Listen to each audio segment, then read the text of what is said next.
गांव के किनारे, जहां जिंदगी और मौत के बीच की दीवार धुंधली थी, एक पुराना सूखा पेड़ खड़ा था। यह केवल एक पेड़ नहीं था, बल्कि डर का जीता जागता रूप था। लोग इसे सन्नाटे का पेड़ कहते थे। कहते हैं, जो भी रात के अंधेरे में इसके पास से गुजरता, वह फिर कभी वापस नहीं आता। रवि, जो शहर की हलचल से थक कर गांव लौटा था, इन कहानियों को बकवास मानता था। दोस्तों के बीच बैठकर उसने जोर से हंसते हुए कहा, तुम सब इतने डरपोक क्यों हो? एक सूखा पेड़ तुम्हारी नींदें उड़ाए हुए है। मैं आज रात खुद वहां जाऊंगा और तुम्हें दिखाऊंगा कि ये सब सिर्फ एक अफवाह है। रवि की आवाज में एक नकली बहादुरी थी, जिसे उसके दोस्तों ने भी महसूस किया, मगर किसी ने उसे रोका नहीं। उस रात आसमान पर घने बादल छाए थे। चांद ऐसा लग रहा था जैसे डर के मारे खुद को बादलों में छिपा लिया हो। चारों ओर अजीब सा सन्नाटा था, ऐसा सन्नाटा जो दिल में एक डरावना खालीपन भर दे। रवि ने अपनी टॉर्च उठाई और पेड़ की ओर बढ़ चला। जैसे ही वह पेड़ के पास पहुंचा, हवा ने अपना रुख बदल लिया। अचानक से ठंड इतनी बढ़ गई कि उसका शरीर कांप उठा। पास के झाड़ियों में सरसराहट हुई। रवि ने तुरंत टॉर्च की रोशनी डाली, लेकिन वहां कुछ भी नहीं था। उसकी हंसी अब हल्की सी बेचैनी में बदल रही थी।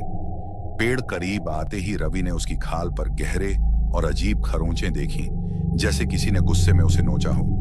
तभी उसे लगा जैसे पेड़ की शाखाएं अचानक और लंबी हो गई हों। एक धीमी फुसफुसाहट उसकी कानों में गूंजी, रवि, रुक जाओ, वापस लौट जाओ।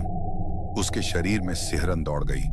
उसकी आंखों में डर की झलक थी, लेकिन वह खुद को मजबूत दिखाने की कोशिश कर रहा था। कुछ नहीं है, सब मेरे दिमाग का खेल है, उसने खुद से कहा और पेड़ के चारों ओर घूमने लगा। अचानक उसकी टॉर्च झपकी और बंद हो गई। चारों तरफ गहरा अंधेरा था।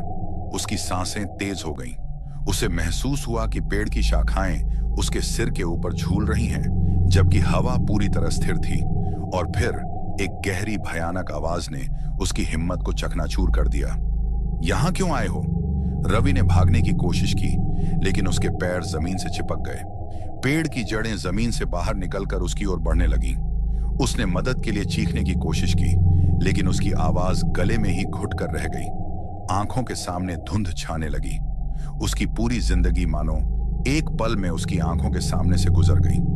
गांव वालों ने सुबह उस पेड़ के पास रवि की टॉर्च पड़ी पाई। मिट्टी पर घसीटने के गहरे निशान थे, लेकिन रवि, वह कहीं नहीं था।